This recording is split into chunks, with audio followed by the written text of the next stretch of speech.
Graça e paz, amados. Graças a Deus que nos dá vitória por nosso Senhor Jesus Cristo. Vamos meditar um pouquinho na palavra.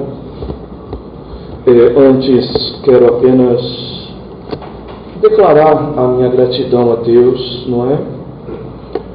Por mais um domingo estarmos aqui pela manhã e vermos um bom número de irmãos, não é?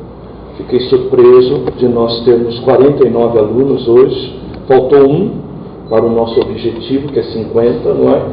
E eu quero reiterar aos irmãos que porventura não têm vindo à escola bíblica, que você se anime a vir a estudar a palavra de Deus conosco, não é, queridos? Até porque, meus amados, nossos planos, não é, inclui uma manhã na igreja um pouco mais frutífera a partir de algum tempo.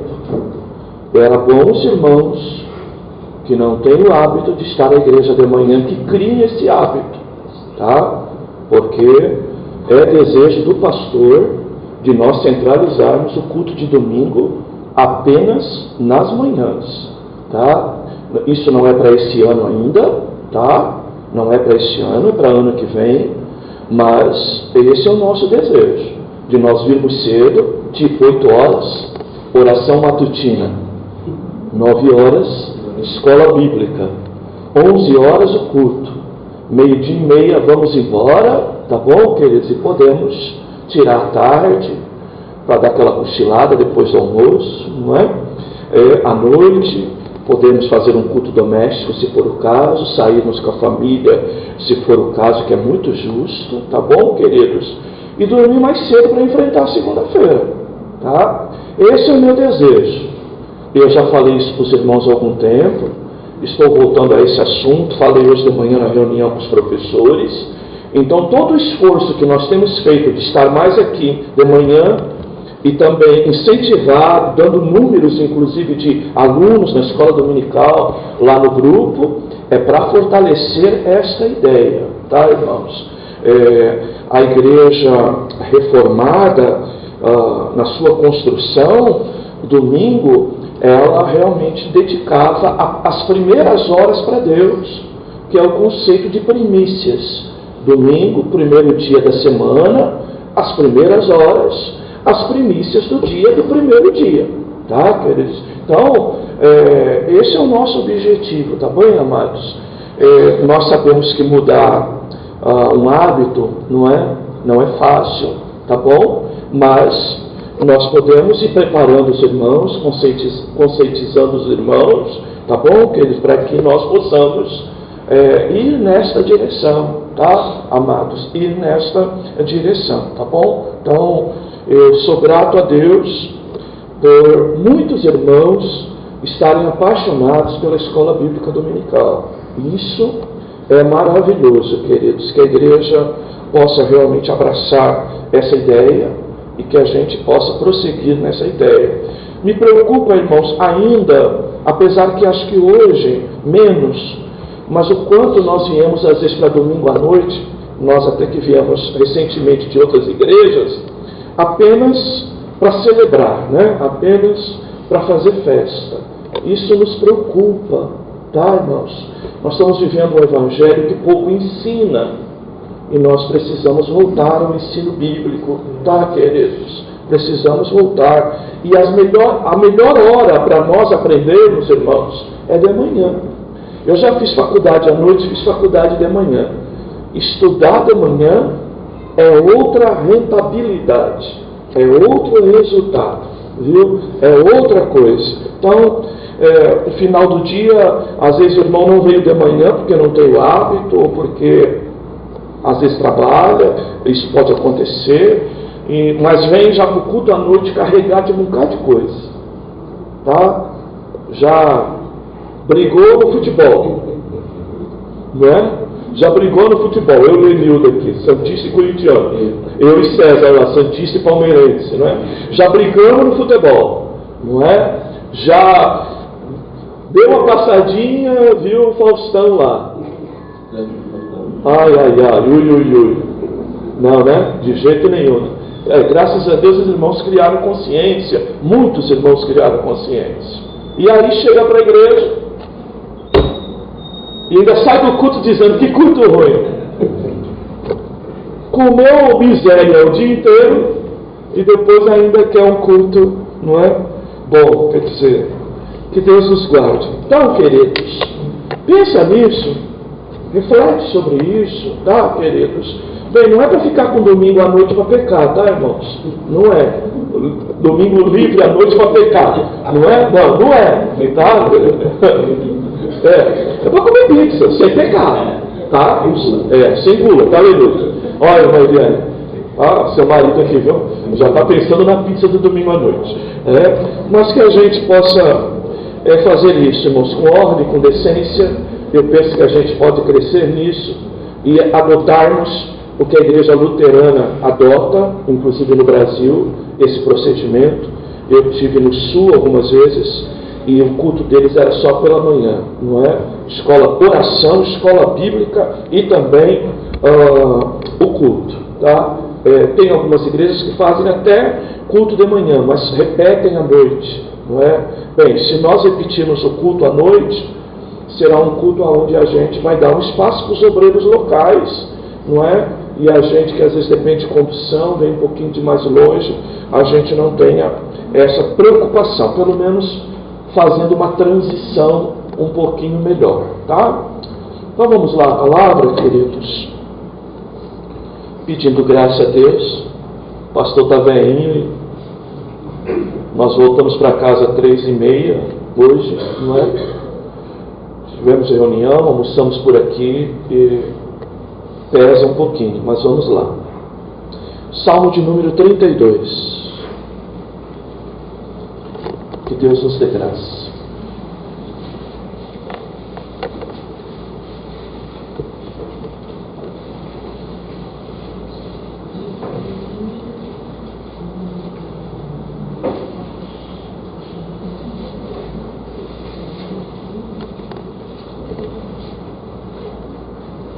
Salmo de número 32. Bem-aventurado aquele cuja iniquidade é perdoada, cujo pecado é coberto. Bem-aventurado o homem a quem o Senhor não atribui iniquidade e em cujo espírito não há dolo. Enquanto calei, os meus pecados envelheceram os meus ossos, pelos meus constantes gemidos todo dia. Porque a tua mão pesava de dia e de noite sobre mim, e o meu vigor tornou-se em sequidão de estio. Confessei-te o meu pecado, confessei-te a minha iniquidade, e ela não ocultei de ti. Eu disse comigo mesmo: confessarei ao Senhor as minhas transgressões, e tu perdoaste a iniquidade do meu pecado. Sendo assim, todo homem piedoso te fará súplicas em tempo de poder encontrar-te. Com resultado, quando transbordarem muitas águas, não atingirão. Tu és o meu esconderijo. Tu me preservas da tribulação. Tu me cercas de alegre cantos de livramento. Instruir-te-ei e te ensinarei o caminho que deves seguir, e sob minhas vistas te darei conselho. Não sejais como o cavalo ou a mula sem entendimento, os quais com freios e cabestros são dominados, de outra sorte não te obedecem. Muito sofrimento terá de curtir o ímpio, mas o que confia no Senhor, a misericórdia o assistirá. Alegrai-vos no Senhor, regozijai-vos aos justos, exultai, vós também que sois retos de coração. Amém. Bem, queridos, este é um dos salmos classificado na categoria de sapiencial. É um salmo, essa palavra sapiencial, ela é uma palavra traduzida como sabedoria. Então, este é um cântico que ele foi construído no momento poético, no momento de poesia, no momento de uma inspiração poética do escritor, quando ele, de alguma forma, avaliava o seu aprendizado de vida com Deus. O salmista aqui, ele é uma espécie de, aquele momento em que você para e vem aquela inspiração, e neste caso no salmista poética, não é? No sentido de trazer à memória, trazer de volta experiências, aprendizados, sabedoria adquirida pelo fato de andar com Deus e de viver com Deus certas experiências. Bem, eu não quero, lógico, pregar com base em empirismo, com base em experiência, mas é óbvio que a nossa pregação ela é sempre fruto da palavra, mas uma coisa que precisa existir: crente que segue pela palavra tem que ter vida com Deus, tem que ter experiência com Deus.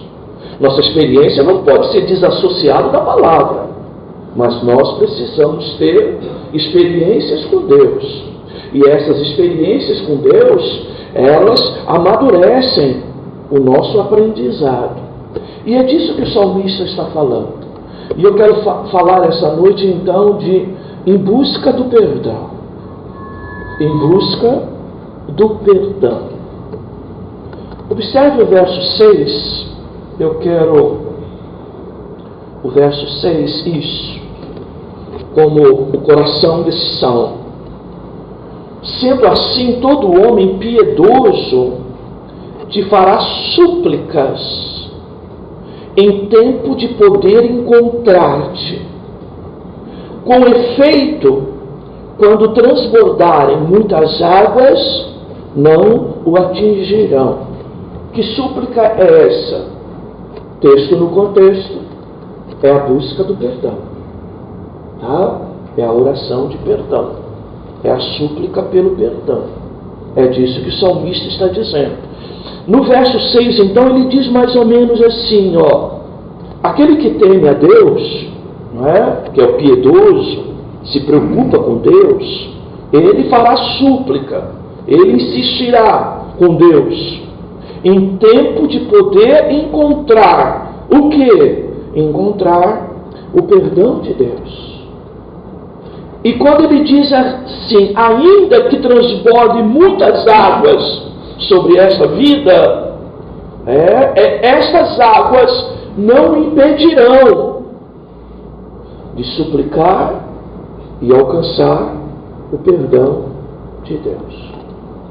Bem, queridos, seja para o pecador que está lá fora, seja para nós que estamos aqui, o pecador lá fora, o pecador impenitente, o pecador que está aqui dentro, o pecador penitente, não é? Então, o impenitente que ainda não conhece a Deus, que resiste o seu pecado, e o seu pecado que ele resiste no sentido de reconhecê-lo, é fruto de um resultado de uma vida que ainda não conhece a Deus. E o pecador impenitente, então, ele tem dificuldade, não é? De reconhecer os seus próprios erros. Mas há também o pecador penitente, que somos nós, que, conhecendo a Deus, não deveríamos, se estamos com uma vida espiritual saudável, resistir, não é? O fato de sabermos que somos pecadores e que erramos.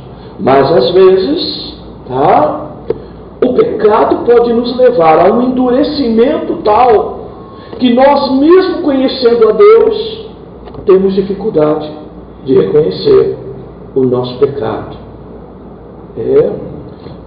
Nos dois casos, uma das maiores dificuldades de se voltar para Deus é reconhecer a necessidade do perdão, a busca pelo perdão. Eu quero criar um paralelo aqui com essa palavra, falando um pouquinho de psicologia comportamental. Não quero que você crie ideias muito doutrinárias em cima disso, mas eu quero falar sobre alguns comportamentos humanos, tá? De quando nós, de alguma forma, temos dificuldade em reconhecer a nossa vida espiritual caída, tá? Há um elemento na psicologia comportamental que se chama dissonância cognitiva. O que é isso? É quando nós, de alguma forma, começamos a usar a nossa própria mente em busca de justificar algumas coisas, tá? Que nos leve simplesmente a dar uma desculpa, um argumento para aquilo que eventualmente nós estamos passando e nós não queremos reconhecer, tá? E nessa dissonância cognitiva, nós vamos encontrar pelo menos 4 processos de resultados de fabricação humana para nós não reconhecermos os nossos erros. Você pode ver isso com os filhos, quando você chama os filhos e cobra os filhos sobre a possibilidade de ele ter cometido um erro, e você vai ver comportamento dos filhos nessa área. Na empresa, por exemplo, quando você chama um funcionário para uma avaliação de desempenho, por exemplo, ou mesmo para uma chamada de atenção, e o funcionário, de alguma forma, ele foge do assunto para não reconhecer que está errado. E isso também pode acontecer na nossa vida espiritual. Nós estamos vivendo um ser humano tão pecaminoso que, em vez de nós sermos quebrantados, estarmos quebrantados e reconhecermos o nosso erro, nós estamos procurando vários caminhos, de alguma forma, para justificar o nosso erro e não reconhecermos, de fato, o nosso pecado. E isso é construído por causa da nossa natureza soberba. Alguém pode pensar, não, alguém diz que eu sou arrogante, eu não sou. Alguém diz que eu sou soberbo, eu não sou. Alguém diz que eu sou, qual a outra palavra? Arrogante, soberbo, presunçoso, prepotente, mas tem uma outra. Orgulhoso, perfeito, orgulhoso. Eu não sou orgulhoso. Uma das áreas que o orgulho mais pode aparecer é produzido pela nossa natureza pecaminosa e nos leva a ter dificuldade em reconhecer o nosso estado de pecado, a nossa condição pecaminosa, tá? Observe que eu vou repetir. O orgulho é uma das maiores manifestações da vida de uma pessoa, porque ela, por vezes, resiste o próprio Evangelho e tem dificuldade de reconhecer o seu próprio pecado. É quando o orgulho, de alguma forma, leva você a se proteger de tal maneira em que você não quer que as pessoas, de alguma forma, te apontem, acuse, levante o dedo para você e que você se exponha como alguém que falhou, alguém que pecou, alguém que cometeu um deslize. O orgulho na vida espiritual, ele se produz isso. Ele produz isso. O orgulho de, às vezes, não baixar a cabeça para Deus e dizer: Senhor, eu estou em pecado. Senhor, eu estou errado.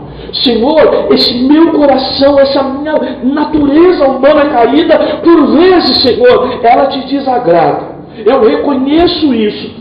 Este é o maior orgulho, à luz da Bíblia, que um homem pode cometer. Porque isso, de alguma forma, leva a ele não encontrar o caminho do perdão. Porque o ponto de partida do caminho do perdão é o ponto de partida da linha de chegada chamada perdão é reconhecer o próprio pecado, reconhecer o próprio erro, tá? E por vezes nós temos dificuldades nisso. Uma das primeiras instrumentos ou avaliação, resultado de avaliação que aparece na vida de alguém que, de maneira a usar o próprio intelecto, quer justificar os seus erros, se chama racionalização. Tá? Eu estou errado, eu estou em pecado, Mas eu tento de alguma forma, quando sou confrontado pela palavra, pelo pai, pela mãe, por um amigo, eu vou de alguma forma criando, tá? Uma construção de razão, eu procuro uma explicação, tá? Eu procuro até dizer para todo mundo e querer mostrar para todo mundo que está tudo bem comigo, porque isso de alguma forma esconde a realidade espiritual que eu estou vivendo. E aí então eu começo a passar para todo mundo que está perto de mim, que está tudo muito bem. Mas na verdade, se eu estou em pecado, nada está bem. Então eu uso a minha capacidade mental para disfarçar a minha situação, racionalizando. E eu vou encontrar, inclusive, motivos e razões. Como a gente costuma dizer, às vezes até, que alguém diz, eu cometi um pecado, ou eu cometi um deslize, mas foi até bom. Eu aprendi com isso. Tá, irmãos? Isso é um perigo muito grande. O pecado, ele traz consequências destruidoras. Suas consequências são das mais terríveis. E nós não podemos usar essa argumentação, racionalizando inclusive o erro, para dizer, não é, que foi melhor que eu tivesse cometido o engano, ou o pecado, ou o erro. Eu aprendi com tudo isso. Que bom que você aprendesse com a palavra, e não com o pecado. Mas muitas das vezes as pessoas entram por esse caminho. Um outro item da dissonância cognitiva chama-se vitimização. Eu peco, eu erro, mas eu me apresento para os outros sempre como vítima. Foi alguém que fez algo contra mim, foi alguém que me ignorou, ou foi alguém que me provocou, foi alguém que criou uma cilada, foi alguém que criou um buraco e eu caí dentro desse buraco. Eu não queria, não era essa a minha intenção, mas alguém contribuiu para isso, alguém preparou para isso e eu acabei caindo. A vitimização, por vezes, a racionalização leva você a querer criar uma imagem até intelectual em cima do teu eu. A vitimização, por vezes, ela transfere a tua responsabilidade para um outro agente. E aí isso também me protege, justifica-me do meu erro. E eu, criando este caminho, certamente jamais alcançarei o perdão, porque, como eu disse para os irmãos, a largada para o perdão é a consciência de pecado, o reconhecimento do erro. A terceira é a agressão. Terrível esta. Quantas as vezes nós confrontando alguém, e você aqui, talvez não seja nem o caso da maioria dos irmãos envolvido num contexto desse, mas você tratando, por exemplo, com um filho, você tratando, por exemplo, com um subordinado, tratando com alguém que você contratou para prestar um serviço para você, que ele está errado, e por vezes ele se insurge para você te agredindo. É uma forma de pela agressão, ele mostra até que ele está sendo ofendido com aquilo que você está confrontando ele, e ele então te agride. E esta agressão, de alguma forma, faz ele se esconder por trás disso e esconder o seu próprio erro. É uma forma também de se desviar da sua culpa, de reconhecer o seu erro. Tá, irmãos? Isso são fabricações humanas. Tá? A psicologia estuda essas coisas, mas nós diríamos, isso é a capacidade que o homem tem de criar subterfúgios para fugir da sua responsabilidade. E isso, à luz da palavra, colocada assim, é uma natureza pecaminosa manifesta. Tá, irmãos? Eu manifesto o meu pecado, sim, irmãos, quando eu busco justificativas múltiplas para os meus erros, amenizando, não é, a minha culpa, ou de alguma forma transferindo a culpa para outro. E o quarto lugar, a dissimulação. Praticamente, a dissimulação é o que nós chamaríamos de uma mente e um comportamento doentio. A dissimulação, na minha opinião, ela deveria ser colocada, inclusive, como na listinha, tá, de enfermidades da alma. Porque uma das coisas piores é você confrontar alguém e essa pessoa ela dissimula, tá? Ela cria uma realidade, tá, tão impressionante que ela é capaz de convencer as pessoas. Ela desconstrói um cenário verdadeiro e cria um falso para se colocar e se proteger atrás daquilo. E quando você evangeliza individualmente, no evangelismo pessoal, quando você vai tratar um caso de pecado um pouco mais grave na igreja, quando você trata com um filho algum assunto mais sério, tá? Quantas das vezes nós vemos essas coisas se manifestando? E o salmista, então, ele de alguma forma eu quero colocar essa ministração nesse contexto. Eu quero primeiro falar aos irmãos da dificuldade que nós temos na nossa velha natureza, por causa do nosso orgulho, da nossa soberba, da nossa prepotência e até por uma autodefesa de reconhecermos os nossos pecados, as nossas falhas e as nossas culpas. Isso é terrível espiritualmente falando. Isso é razão para a falência, para a morte espiritual. E o salmista, ele de alguma forma, ele fala sobre isso. Vamos para o texto então, tirando esta compreensão sobre a dificuldade de nós reconhecermos o nosso pecado. Por isso que a Bíblia diz que o Espírito Santo que convence o homem do pecado. Sabe o que significa convencer? Quando você convence alguém, está embutido dentro disso duas pessoas. Uma dizendo, você está errado, e a outra do outro lado. Não estou dizendo, né? Não é bem assim. Não é? Como eu costumo brincar, não é? Aquela cantora antiga aí, não é? Veja bem, não é bem assim. A dificuldade que a pessoa tem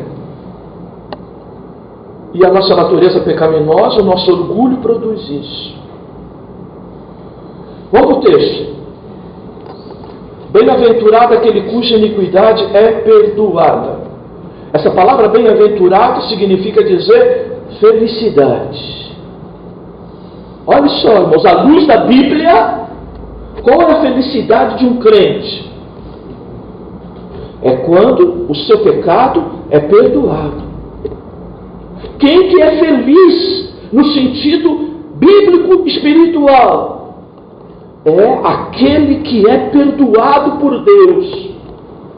Nós ouvimos tantas coisas hoje, que é importante ser feliz, vá ser feliz, eu quero ser feliz. Bem, para o crente, uma das referências de felicidade é esta. Por que, irmãos? Está dizendo, porque alcançar o perdão, queridos, é um dos maiores desafios que nós temos. Chegar, por exemplo, para um culto de ceia, ou mesmo para um culto de pregação da palavra, poder deitar, irmãos, poder levantar, poder dar um chute com o dedo mínimo do pé esquerdo numa pedra, sair lasca. Surgiu uma enfermidade terrível na nossa vida. Uma das coisas mais terríveis que pode acontecer é, em tragédias que ocorrem com a gente acreditar que nós estamos sem perdão de Deus e por causa da falta do perdão é que essas coisas estão acontecendo. Mas uma das coisas... Bem, vocês sabem o padrão doutrinário da nossa igreja. Nós não somos padre aqui. Você não tem que vir confessar pecado para pastor. Você vai vir confessar pecado que você cometeu contra mim. Se você me atingir de alguma maneira, você vem, acerta comigo e com Deus. Marido e mulher brigou, acerta entre vocês e Deus. Agora, o pecado tomou uma amplitude que trouxe escândalo para a igreja, até para uma comunidade. Explodiu isso. Aí sim, envolveu a igreja. Aí eu tenho que vir e tratar com o pastor e com a igreja. Porque, de alguma forma, o meu erro trouxe envolvimentos e prejuízos para a minha comunidade. Mas aquilo que é particular e aquilo que é de um relacionamento entre duas pessoas, bem, a Bíblia aconselha que você resolva com essa pessoa. Se ela não quer te ouvir, tudo bem, você pode levar um terceiro. Você pode chamar testemunhas para tratar o assunto. Você pode trazer até a congregação se alguém não quiser o acerto. Mas o objetivo principalmente é: o teu pecado é você com Deus, trate com Deus. Tá? Senão a igreja evangélica vira confessionário de igreja católica. E você precisa desse sacerdote aqui para alcançar perdão. E você não precisa desse sacerdote aqui para alcançar perdão. Você precisa de Jesus Cristo. Ele é o sumo sacerdote. E a Bíblia diz que você tem acesso direto a Ele, ao Pai através de Cristo. Agora é lógico, tem situações que a pessoa não tem força para isso. A pessoa não tem instrução bíblica para isso. Ela precisa do apoio do pastor, da oração do pastor, porque ela está tão enfraquecida que ela precisa de um apoio. Mas você precisa entender que você não é dependente disso. Tá, querido? Vou dar um caso terrível. Você está numa situação emergente, uma morte iminente, de um acidente terrível. E você lembra, vem à tua mente, um pecado terrível que você não tem falado com Deus sobre ele. O que acontece? Lá, antes da morte chegar, alguns segundos antes, alguns minutos antes, tá? Você vai falar com Deus. E Deus é poderoso para te perdoar. Tá? É isso que você tem que considerar. Nós vivemos uma igreja evangélica, irmãos, que nós vamos criando uma dependência de pastor até nesse nível. Tá? Isso não é bom. Porque nós ficamos mais dependentes de homens e de igrejas do que do próprio Cristo. E nós precisamos encontrar o caminho disso. Então a primeira coisa que ele diz aqui: enquanto calei, o pecado foi me trazendo algumas coisas. Como que eu falo sobre pecado? É na minha oração.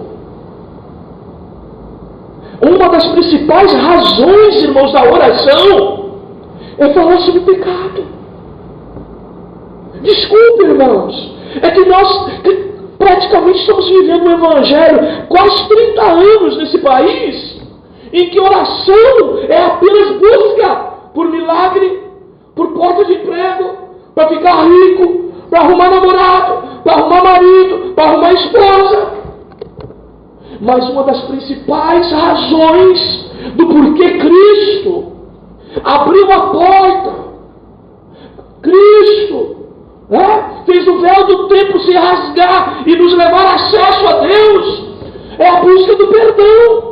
É isso que você vai ver nos sacrifícios do tabernáculo, nos sacrifícios do Antigo Testamento. Ou seja, quando o sacerdote ia oferecer alguma coisa a Deus, em súplica a Deus, ele ia suplicar por quê? Pelo perdão dos pecados. A maioria dos crentes hoje dobra o joelho E não é capaz de dizer: Senhor, perdoa os meus pecados. Mamãe, inclusive, ensinava para mim. Mamãe, Marmeda, dizia para mim: olha assim, os pecados cometidos por palavra, por atitudes, por ação, por omissão. Mamãe ensinava assim. Mamãe ensinava assim. Quantas às vezes ainda na mesa de refeição ela ensinava isso. Então, queridos, o salmista diz que ele se calou em relação aos seus pecados. Bem, irmão, você pode até não ter algum pecado grave aqui te incomodando ainda. Mas você precisa na tua oração falar com Deus sobre os teus pecados. Sobre alguns até não manifestos, mas que você percebe que a tua mente e o teu coração planejam. Ou isso não acontece com vocês? Ou miserável só o meu coração?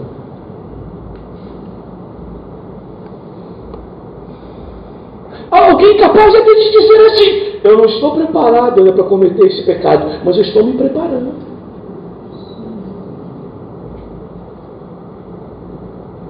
Queridos, que bom estar numa igreja bíblica, né, irmãos? Deus fala pela palavra. Enquanto me calei.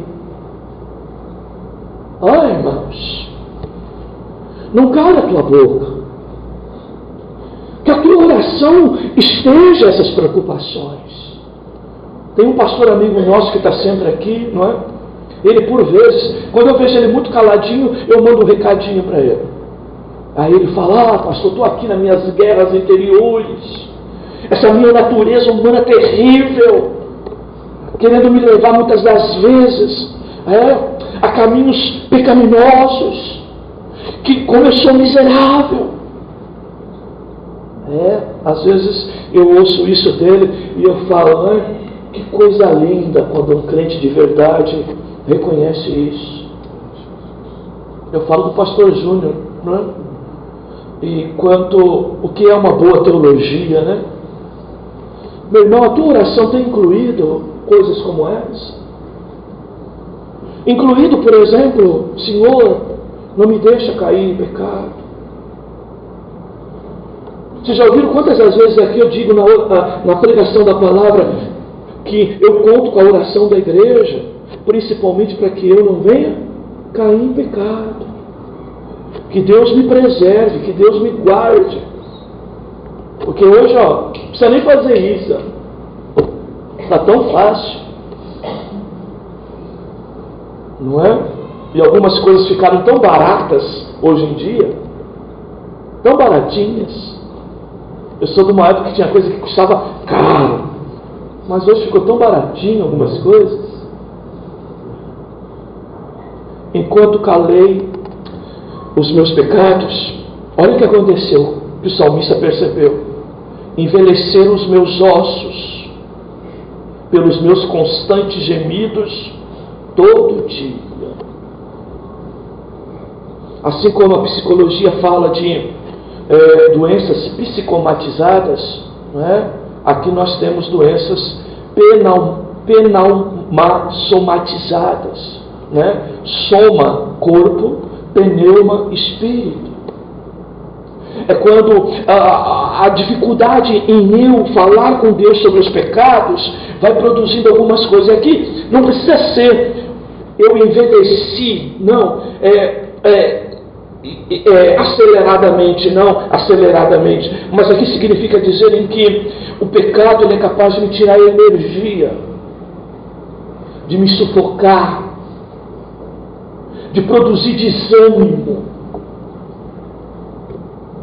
de orar, desânimo de ler a palavra, desânimo de superar a canseira do dia e vir para o culto à noite.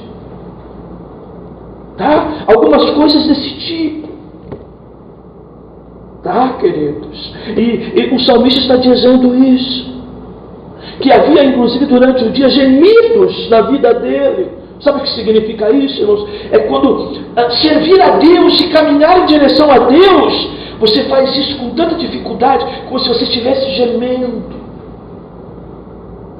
Orar parece ser de um sacrifício, que você tem que fazer uma força tão grande. E isso é produzido pelo pecado. Sabe, tempos que você adorava, e isso vinha com... Sabe, você estava livre para adorar a Deus, livre para orar ao Senhor, livre para pregar, livre para ir no culto. Mas em alguns momentos que você até não percebeu, mas de que tudo isso se tornou um peso, uma dificuldade. Isso é porque a vida espiritual não está sendo tratada corretamente. E talvez seja o simples fato do meu orgulho impedir de eu chegar diante de Deus e dizer o que Paulo disse: que miserável homem que eu sou. Quem poderá me livrar dessa minha velha natureza, dessa dificuldade que eu tenho de ser crente de verdade? E nós, por vezes, nos vemos assim. E aí o salmista, veja no verso 4. Por que eu estava assim? Por que os meus ossos estavam assim, envelhecidos, sem energia, sem forças? Por quê? Porque a tua mão pesava de dia e de noite sobre mim. Oh, queridos, oh, irmãos, que experiência terrível é quando Deus começa a pesar a sua mão por conta do resultado desse nosso afastamento dele, e isso começa a produzir, irmãos, prejuízo de dia e de noite. Ó, irmãos, quando Deus de alguma forma, queridos, vai pesando a mão sobre você, a ponto de que parece que o pecado cometido, a vida espiritual em decadência, ela te acompanha todas as horas do dia.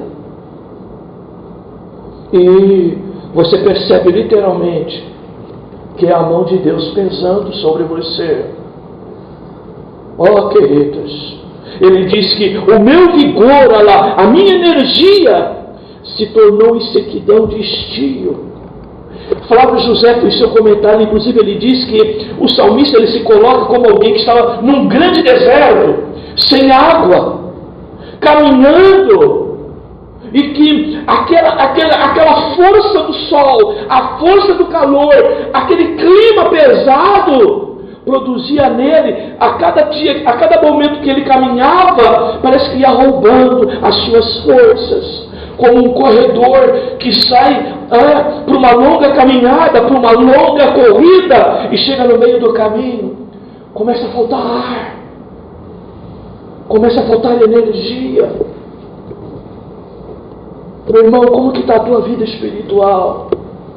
Eu repito, meu irmão, você precisa tratar da tua vida espiritual com Deus. Necessariamente você não precisa bater na porta pastoral. Eu nem gosto disso, vocês sabem. Mas eu preciso te dar caminhos para você encontrar o Senhor Deus, para você tratar da tua vida espiritual. Meu irmão, não viva o que a maioria vive, transformando o tempo numa divindade. Tome cuidado, como aquela música da Gadu, né? Maria Gadu, onde o tempo, na mitologia grega principalmente, era uma divindade. E aí, como alguns crentes até dizem, o tempo cura qualquer coisa. Se converte, o que cura qualquer coisa é Deus, não é o tempo. Ele pode usar o tempo também, mas quem cura um crente de verdade é Deus. Então não fica administrando a tua vida de que, depois de 2 anos, um ano, eu esqueço do pecado cometido. Quem eu ofendi também esquece. E aí eu vou trabalhando com essa ideia do tempo e apagando o meu pecado. Isso é impossível. Eu preciso tratar isso com Deus. O perdão está com Ele. Aleluia. Aí ele diz no 5, olha só. Eu me calei, aconteceram coisas terríveis. Eu vi, inclusive, tu tratando na minha vida. Tá, irmãos? E no 5, confessei-te então o meu pecado e a minha iniquidade, não mais ocultei. Olha que coisa linda, irmãos. Confessei-te o meu pecado e a minha iniquidade, eu não mais ocultei. Meus amados, é este evangelho que nós temos que viver. Tá? Você não precisa sair daqui para um encontro jesuísta para confessar pecado lá. Mas você pode entrar dentro do teu quarto e a cada oração particular e pessoal você falar dessas coisas com Deus. Na nossa listinha de relação de oração, no nosso checklist de oração, isso não tem estado mais, queridos. E nós precisamos fazer como o salmista. E aí ele olha o que ele disse: confessarei ao Senhor as minhas transgressões, e tu perdoaste a iniquidade do meu pecado. Olha só, quando ele vai lá, quando ele vai confessar, isso já é fruto de alguém que estava realmente raciocinando. Sabe quando a gente faz aquelas coisas na cabeça? Eu lembro de uma historinha, né? Quando a minha mãe mandava no açougue, não é? Ou ir na padaria. Aí ela falava 10 pães, 1 litro de leite, 100 gramas de mortadela, não é? Só dava mortadela naquela época, né? E olha lá quando tinha, né? E aí você ia, no meio do caminho, 10 pães, 1 litro de leite, 100 gramas de mortadela, 10 pães, 1 litro de leite, 100 gramas de mortadela, sem o caminho todinho assim, para lembrar, até chegar lá na padaria e pedir aquilo para não esquecer. O salmista está falando mais ou menos isso, de uma preparação para se abrir com Deus. Tá? Então você diz para você mesmo, e essa palavra tem que produzir isso em você, e eu quero que, em nome de Jesus, ela crie eco na tua vida, de você dizer: eu preciso tratar isso com Deus. Eu preciso falar dos meus pecados com Deus. Eu preciso falar não do meu pecado, mas daquelas coisas que estão se construindo dentro de mim, de uma vontade quase incontida que está me levando cada dia a me preparar para a realização de um pecado. Eu preciso falar disso com Deus, e você repetir isso constantemente até a hora que você chega diante de Deus e fala do seu pecado. Mas para isso, voltando lá no ponto 1, o Senhor tem que arrancar o orgulho da tua vida. Eu vejo alguns casos de irmãos que ficam meses sem aparecer na igreja. Aí você fala com ele, a primeira coisa que ele diz, quando você fala: poxa, mas quanto tempo que você não vem, irmão? Ah, pastor, mas está tudo bem, tá? Não precisa nem dizer, não está bem.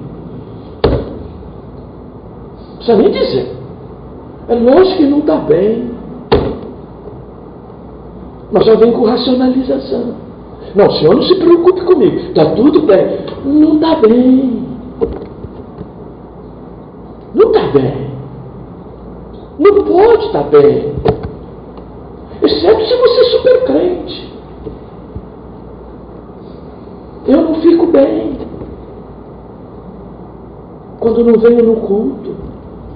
Não fico. Além de pensar a preocupação com vocês, quando eu não estou aqui, não pensa que eu fico, né? Até quando a gente combina, pastor vai tirar uma folga. Mas não pensa que eu fico lá tranquilo. Eu estou preocupado. Há uma preocupação.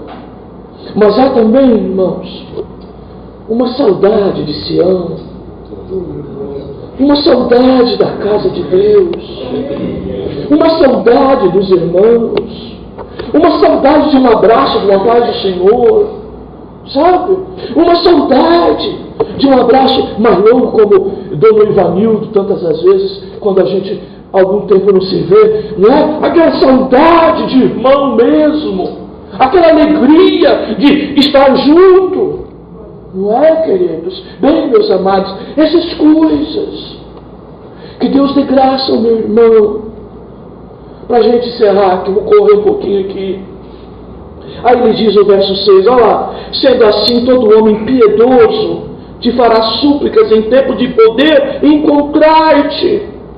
E mesmo que as águas estejam transbordando sobre a minha cabeça, elas não vão me atingir a ponto de me impedir de encontrar o Senhor. E encontrar o Senhor como? Para o abraço do filho pródigo no papai. E que retorno maravilhoso, a volta do filho pródigo para a casa do pai. Aleluia! Aquele abraço de perdão, aquele abraço de compromisso, aquele abraço de alguém que diz: eu sei que eu não vou ser nem mais chamado de teu filho, não tenho mais direito à herança, porque eu já gastei toda. E aí recebeu o abraço do pai dizendo: meu filho, é motivo de alegria. Tu estava perdido, foi encontrado. Tu estava morto, tu reviveu.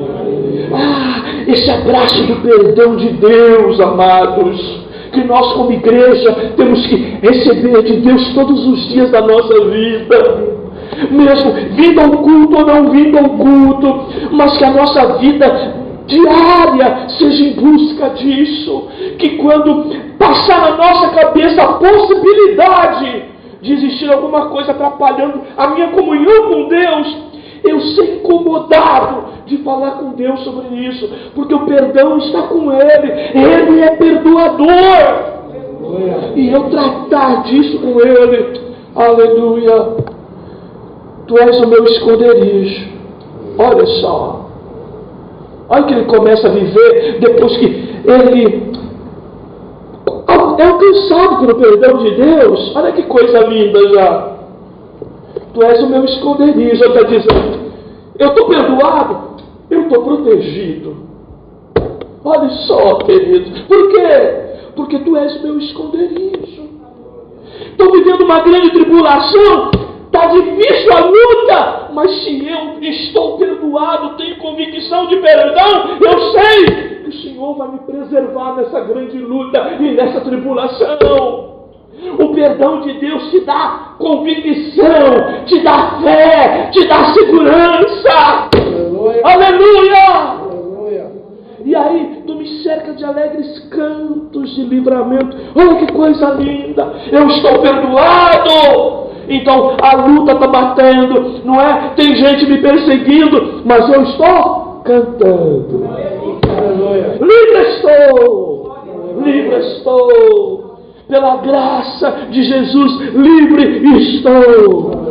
Aleluia! Bendito seja o nome do Senhor! E aí você vê uma oração intercalada aqui, o próprio que representa a comunhão que o perdão gera. Olha só: instruir-te-ei e te ensinarei o caminho que deve seguir. Olha só, ele estava falando com Deus, mas ao mesmo tempo que estava acontecendo, ele estava sendo, não é, ministrado por Deus. Você vai ver um salmo aqui que o salmista está falando, e daqui a pouco Deus está falando com o salmista, dizendo: ó, eu vou te instruir, eu vou te ensinar o caminho que deve seguir, e sobre as minhas vistas te darei conselho. Olha o perdão de Deus o que faz, irmãos. Deus não está dando conselho de você lá longe, e Deus está te aconselhando, não. A palavra que vem para você não é de alguém de longe, mas é de um Deus pertinho. Aleluia! E debaixo das vistas do Senhor, Ele vai te aconselhando. Olha que coisa linda, sob as minhas vistas te darei conselho. Que coisa linda isso, amados. Às vezes nós conhecemos a palavra, mas parece que o conselho de Deus, a palavra de Deus é falada de tão longe. Mas é tão bom quando Deus parece tão perto falando conosco, que você sinta esse Deus bem perto hoje, falando com você, te aconselhando bem de perto, sobre as tuas vistas. Tu não está mais longe dele, porque o perdão dele te alcançou. Aleluia.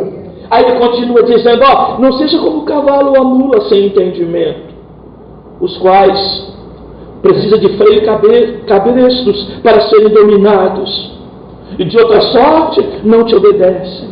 Olha o que Deus está falando. Não seja um irracional, não viva pela velha natureza, em que eu precisaria usar de força para você se aproximar de mim. Não seja como esse cavalo, que você precisa então de freios e cabrestos para ser dominado, senão não obedece. Me obedeça naturalmente, sem eu usar de força sobre você, sem eu pesar a mão sobre você. Obedeça-me, sem precisar de constrangimentos. Aprenda a servir a Deus, meu amado, com essa força do Espírito de Deus que está dentro de você. Aleluia. Aleluia. Muito sofrimento terá de curtir o ímpio, mas o que confia no Senhor, a misericórdia o assistirá. Você precisa de perdão pleno de Deus, irmãos, para confiar que a misericórdia de Deus será teu assistente. Sabe o que é assistente? Em tudo que você vai fazer, a misericórdia de Deus está presente. Eu não tinha capacidade para isso. Daqui a pouco a coisa acontece. Por quê? A misericórdia de Deus estava te assistindo. Aleluia. Coisas que são verdadeiros desafios, mas a misericórdia de Deus está te assistindo. Alegrai-vos no Senhor, regozijai-vos. Aleluia. Exultai, vós que sois retos de coração. Eu quero encerrar dizendo que esse reto de coração aqui, irmãos, é quando o assunto é pecado, quando o assunto é perdão, eu não vou ficar dando voltas. Eu não vou ficar procurando a melhor hora, o melhor momento para pedir perdão. Quando o assunto é perdão, o caminho tem que ser reto. Eu sou salvo por Ele. A minha salvação é a coisa mais importante que eu tenho na minha vida. E quando o assunto é perdão de Deus, tem que ser uma linha reta, ou seja, é o caminho mais curto entre dois extremos. O que é? Traçar uma reta. Geometria diz isso, matemática diz isso. Tá? É o caminho mais curto. É a reta. Se você precisa tratar com Deus, irmãos, trate. Não fica dando volta. Deus não é Deus incompassivo. O escritor aos Hebreus, inclusive, diz que ele foi tentado em tudo e em nada pecou. E por isso, por ser tentado em tudo, ele sabe ser compassivo. Ele não vai jogar no teu rosto o teu erro, não é a ponto de te humilhar, a ponto de levar você à destruição. Não. Mas ele vai te levantar. Aleluia. Ele vai te sustentar. Aleluia. O tratamento de Deus tem que ser assim. Por isso, a nossa vida tem que ser reta. Não fica, irmãos, não seja menino espiritual. Sabe quando nós éramos meninos? Vou falar do nosso filho, não. Vou falar de nós mesmos quando a gente era menino, que cometia alguma coisa errada. A gente ficava dando voltinha, encontrando a melhor hora, o melhor caminho. Não é para chegar e declarar, não é a culpa a respeito, não é da janela quebrada. Queridos, não faça isso com Deus.